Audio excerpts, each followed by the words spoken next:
നമസ്കാരം. ഒരു മാധ്യമ പ്രവർത്തകൻ എങ്ങനെ ആകരുത് എന്നതിന്റെ ഉദാഹരണമായി ജോണി ലൂക്കോസിന്റെ പിന്നാമ്പുറ കഥകളെക്കുറിച്ച് ജോമോൻ പുത്തൻപുരയ്ക്കൽ ഫേസ്ബുക്കിൽ പങ്കുവച്ച പോസ്റ്റാണ് ഇപ്പോൾ സോഷ്യൽ മീഡിയയിൽ വൈറലായിക്കൊണ്ടിരിക്കുന്നത്. ദൈവത്തിന്റെ സ്വന്തം വക്കീൽ എന്ന ആത്മകഥ എഴുതിയപ്പോൾ അതിൽ ഉൾപ്പെടുത്താതെ മാറ്റിവെച്ച ഒരു കാര്യമാണ് ജോമോൻ പുത്തൻപുരയ്ക്കൽ ഇപ്പോൾ വെളിപ്പെടുത്തുന്നത്. ആ ഫേസ്ബുക്കിലെ പൂർണ്ണ രൂപം ഞാനിവിടെ വായിക്കാം. 2020 ഡിസംബർ 23 അഭയ കേസിലെ പ്രതികളെ കോടതി ശിക്ഷിച്ച ആ സമയത്ത് കാണുവാൻ വന്ന റേറ്റിംഗിൽ 1ാം സ്ഥാനത്തുള്ള ഒരു മലയാളം ന്യൂസ് ചാനലിന്റെ അസിസ്റ്റന്റ് എക്സിക്യൂട്ടീവ് എഡിറ്ററോട് വെളിപ്പെടുത്തുവാൻ പോകുന്ന കാര്യം അന്ന് പറഞ്ഞിരുന്നു. 2006 ഓഗസ്റ്റ് 17 നിലവിൽ വന്ന മനോരമ ന്യൂസ് ചാനലിന്റെ മേധാവി ജോണി ലൂക്കോസിനെ കുറിച്ച് പറയുവാൻ ബാക്കി വെച്ചതാണ് ഈ കാര്യം. അദ്ദേഹം മലയാള മനോരമ പത്രത്തിന്റെ തിരുവനന്തപുരം ബ്യൂറോ ചീഫ് ആയി പ്രവർത്തിക്കുന്ന സമയത്തുണ്ടായ സംഭവമാണ് ജോമോൻ പുത്തൻപുരയ്ക്കൽ വിവരിക്കുന്നത്.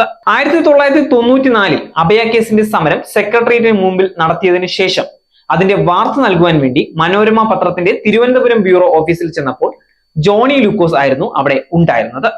ജോണി എന്നോട് അഭയ കേസിലെ പ്രതികൾ ആരാണെന്ന് നിങ്ങൾ സംശയിക്കുന്നത് എന്ന് ചോദിച്ചു.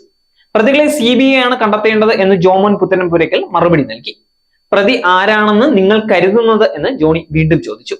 അത് അന്വേഷണ ഏജൻസിയാണ് കണ്ടെത്തേണ്ടത് എന്ന് ജോമോൻ പുത്തൻപുരയ്ക്കൽ വീണ്ടും പറഞ്ഞു. ഫാദർ തോമസ് കോട്ടൂരിനെ സംശയിക്കുന്നുണ്ടോ എന്നാണ് ജോണി അടുത്തതായി ചോദിച്ചത്. ഫാദർ കോട്ടൂരും സംശയിക്കുന്നവരിൽ പെടും എന്ന് അപ്പോൾ മറുപടി നൽകി. അതിനുശേഷം ഒരു മാസം കഴിഞ്ഞു. സിസ്റ്റർ അഭയുടെ 2ാം ചരമവാർഷിക ദിനമായ 94 മാർച്ച് 27 കോട്ടയത്ത് ഗാന്ധി സ്ക്വയറിൽ ആക്ഷൻ കൗൺസിലിന്റെ നേതൃത്വത്തിൽ രാവിലെ മുതൽ വൈകുന്നേരം വരെ നീണ്ടുനിന്ന ധർണക്കിടയിൽ തൊട്ടടുത്തുള്ള കുമരകം ഹോട്ടലിൽ ചായ കുടിക്കാൻ പോയപ്പോൾ അവിടെ ഫാദർ തോമസ് കോട്ടൂർ എത്തുകയുണ്ടായി. റോഡിൽ തടഞ്ഞു നിർത്തി ഞാനാണ് പ്രതിയെന്ന് നീ പലരോടും പറഞ്ഞില്ലേ എന്ന് ചോദിച്ചു. ആരോടും പറഞ്ഞിട്ടില്ല എന്ന് ജോമോൻ പുത്തൻപുരയ്ക്കൽ മറുപടി പറഞ്ഞു. നീ തിരുവനന്തപുരത്ത് പോയി മനോരമ പത്രത്തിന്റെ റിപ്പോർട്ടർ ജോണി ലൂക്കോസിനോട് പറഞ്ഞില്ലേ എന്ന് ചോദിച്ചു. ഞാൻ ഞെട്ടിപ്പോയി. ഞെട്ടലിൽ നിന്നുകൊണ്ട് തന്നെ പറഞ്ഞിരുന്നുവെന്ന് മറുപടി കൊടുത്തു. ഇനി നീ ആരോടെങ്കിലും പറഞ്ഞാൽ പോലീസിനെ കൊണ്ട് പിടിപ്പിച്ച് അകത്താക്കും എന്ന് ഫാദർ കോട്ടൂർ ഭീഷണിപ്പെടുത്തി. നമുക്ക് കാണാമെന്ന് ഞാൻ മറുപടിയും പറഞ്ഞു. പ്രതി ഫാദർ തോമസ് കോട്ടൂർ എന്നെ ഭീഷണിപ്പെടുത്തിയ ഈ കാര്യം ഞാൻ CBI കോടതിയിൽ വിചാരണ ഘട്ടത്തിൽ മൊഴി നൽകിയിട്ടുണ്ടായിരുന്നു. കൂടാതെ ദൈവത്തിന്റെ സ്വന്തം വക്കീൽ എന്ന എന്റെ ആത്മകഥാ പുസ്തകത്തിലും പറഞ്ഞിട്ടുണ്ട്. ജോണി ലൂക്കോസ് എന്ന മാധ്യമ പ്രവർത്തകൻ തന്റെ പത്രത്തിൽ എഴുതാൻ വേണ്ടിയിട്ടല്ല എന്നോട് അത് ചോദിച്ചത്, എഴുതിയിട്ടുമില്ല. പകരം പ്രതിക്ക് ചോർത്തി കൊടുക്കുവാൻ വേണ്ടിയാണ് എന്നെ കൊണ്ട് അത് പറയിച്ചതെന്നും ജോമോൻ പുത്തൻപുരയ്ക്കൽ പറയുന്നു. ആദ്യം 2 തവണ ചോദിച്ചിട്ടും പറഞ്ഞില്ല. പിന്നീട് ഫാദർ കോട്ടൂരിന്റെ പേരെടുത്ത് ചോദിച്ചപ്പോഴാണ് അയാളും സംശയിക്കുന്നവരിൽ പെടും എന്ന് പറഞ്ഞത്. ജോണി ലൂക്കോസിന്റെ ഈ പ്രവൃത്തി മാധ്യമ പ്രവർത്തനം അല്ല, പ്രതികൾക്ക് വേണ്ടിയുള്ള വിടുവേലയാണെന്ന് വ്യക്തമാണ്. ജോണി ലൂക്കോസ് അന്നു മുതൽ ഇന്ന് വരെ വേട്ടക്കാരോടൊപ്പം നിന്ന് ആനുകൂല്യങ്ങൾ പറ്റി. ഒരു മാധ്യമ പ്രവർത്തകൻ എങ്ങനെ ആകരുത് എന്ന ഉത്തമ ഉദാഹരണമാണ് ജോണി ലൂക്കോസ്. 94 മുതൽ ഇതുവരെ 30 വർഷത്തിനിടയിൽ ജോണി ലൂക്കോസിന്റെ മാധ്യമ പ്രവർത്തനം കളങ്കിതനായി തുടരുന്നത് കൊണ്ടാണ് ആരെങ്കിലും ഇതൊക്കെ തുറന്നു പറയാൻ വേണ്ടേ എന്ന് വിചാരിച്ച് ഞാനിത് പറയുന്നത്. 94 ഈ സംഭവം നടന്ന് 12 വർഷത്തിന് ശേഷം പത്രത്തിൽ നിന്ന് മാറി ജോണി ചാനലിന്റെ ചുമതലയിലേക്ക് വന്നു. 2006 ഓഗസ്റ്റ് 17 മനോരമ ന്യൂസ് ചാനൽ തുടങ്ങിയപ്പോൾ അതിന്റെ മേധാവിയായി. 2008 നവംബർ 18 അഭയ കേസിലെ പ്രതികളെ CBI അറസ്റ്റ് ചെയ്ത സമയത്തും 2020 ഡിസംബർ 23 പ്രതികൾക്ക് ഇരട്ട ജീവപര്യന്തം CBI കോടതി വിധിച്ചപ്പോഴും കേരളത്തിലെ ന്യൂസ് ചാനലുകളെല്ലാം ചർച്ച ചെയ്തു.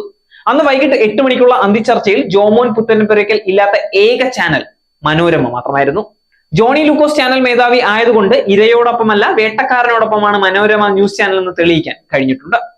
മലയാള മനോരമ പത്രം കേരളത്തിന്റെ സർക്കുലേഷന്റെ കാര്യത്തിൽ നമ്പർ 1 ആണെങ്കിലും അവരുടെ ചാനൽ റേറ്റിംഗിൽ എപ്പോഴും പുറകിലാണ്. ജോണി ലൂക്കോസ് മാനേജ്മെന്റ് നൽകിയ അമിത അധികാരം ഇതുപോലെ ദുരുപയോഗം ചെയ്ത് വാർത്തകൾ മുക്കി സ്ഥാപനത്തിന്റെ വിശ്വാസ്യത കളഞ്ഞതാണ് ഈ അധപതനത്തിന് കാരണം.